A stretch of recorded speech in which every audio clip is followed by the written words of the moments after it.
Kahit lagi kang full tank pagka meron kang ganito, pre. Pre, bago tayo gumaray sa gabi, di ba nagpupultang na tayo ng gas? Para kinabukasan, dire-diretso yung biyahe natin. Marami tayong gas. Yun lang ang problema.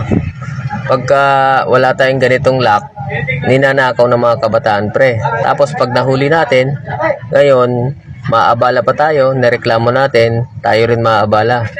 Mapipigil yung biyahe natin. Kaya mas maganda, meron tayong fuel lock, pre, na ganito. Pang TMX Alpha 125 to, pre. Pero pwede to sa Skygo, pre. Kasya to yung lakan natin dyan sa may baba, sa may gasolinahan natin, pre. Yan, kasya yan. Kung gusto nyo yan, pre, pwede tayo maglagay niyan para safe yung gas natin. Ayun, napakadaling lalak mo lang ng ganyan yan, no? Pagka isasara mo na sa gabi para hindi manakaw yung gasolina natin, pre.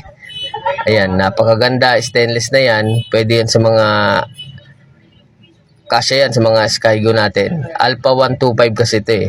Pero yung meron ding mga ganyan na barako, comment na lang kayo mga pre pagka meron tayong mailagay dyan.